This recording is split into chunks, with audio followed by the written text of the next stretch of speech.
ഞാനീ പറയാൻ പോകുന്ന ഒരു അടാറ് വളമാണ് കേട്ടോ. ശരിക്കും പറഞ്ഞാൽ പച്ചക്കറിക്കായാലും ഫ്രൂട്ട്സിനായാലും ഫ്ലവറിങ് പ്ലാന്റ്സിനായാലും ലീഫി പ്ലാന്റ്സിനായാലും ബെസ്റ്റ് ആയിട്ടുള്ളൊരു വളമാണ്. നമ്മുടെ പച്ചക്കറിയൊക്കെ, അതായത് മുളകായാലും തക്കാളി ആയാലും വഴുതനങ്ങ ആയാലും നല്ല രീതിയിൽ വളരാനൊക്കെ ബെസ്റ്റ് ആയിട്ടുള്ള വളമാണ്. എനിക്ക് എഫക്റ്റീവായിട്ടുള്ള ഒരു വളമാണിത്. ഇതെന്ന് പറയുന്ന ആട്ടിൻപുളിക്കയാണ് കേട്ടോ. ആട്ടിൻപുളിക്ക ഇല്ലെങ്കിൽ ശീമക്കൊന്നയുടെ ഇലയോ അല്ലെങ്കിൽ ചാണകമോ മാത്രം മതി. ആട്ടിൻപുളിക്കയാണ് ബെസ്റ്റ് എന്ന് പറയുന്നത്. എങ്ങനെയെങ്കിലും സംഘടിപ്പിക്കാൻ പറ്റുമെങ്കിൽ സംഘടിപ്പിച്ച് നോക്കൂ. ഇതെന്ന് പറയുന്നത് നല്ല രീതിയിൽ പൊടിച്ചിട്ടുണ്ട്, പൊടിയാത്തതും കിടപ്പുണ്ട്, എന്നാലും മാക്സിമം പൊടിച്ചിട്ടുണ്ട്. 1 ലിറ്ററിൻ്റെ പെയിൻറ്റ് പാട്ടയിലാണ് ഞാൻ ആട്ടിൻപുളിക്ക എടുത്തിരിക്കുന്നത്. അപ്പോൾ ആ അളവിലാണ് ഞാൻ ഉണ്ടാക്കാൻ പോകുന്നത്. ചെടികളൊക്കെ നല്ല രീതിയിൽ പുഷ്ടിച്ച് നിൽക്കാനും നമ്മൾ തക്കാളി ആയാലും പച്ചമുളകായിരിക്കും നിറയെ പിടിക്കാനൊക്കെ ഇത് ഹെൽപ്പ് ചെയ്യും.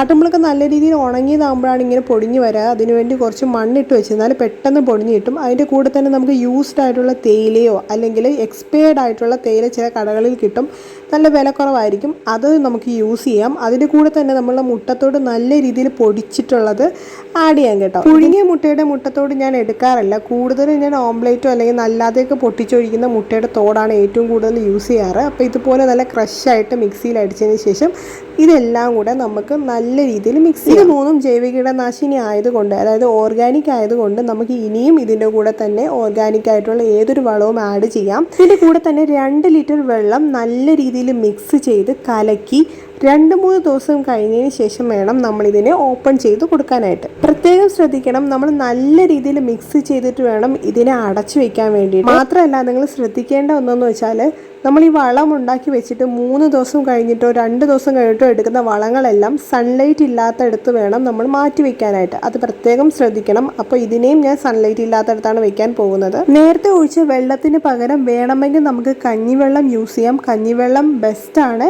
ഏതൊരു വളത്തിനായാലും കഞ്ഞിവെള്ളം ബെസ്റ്റാണ് കേട്ടോ. ഇതുപോലെ അടച്ചു വെച്ചതിന് ശേഷം 3-4 ദിവസം കഴിഞ്ഞിട്ട് നമുക്കിതിനെ ഓപ്പൺ ചെയ്ത് കൊടുക്കാം. ഓപ്പൺ ചെയ്ത് കൊടുക്കുമ്പോൾ നല്ല രീതിയിൽ പതഞ്ഞ് വരണം. അതാണ് അതിൻ്റെ ഒരു എക്സാക്റ്റ് രൂപം എന്ന് പറയുന്നത്. അപ്പോൾ പതഞ്ഞ് വരാണെങ്കിൽ നമ്മുടെ വളം റെഡിയായി എന്നാണ് അർത്ഥം. അപ്പോൾ ഇത് നമുക്ക് ടെസ്റ്റ് ചെയ്ത് നോക്കാം കേട്ടോ.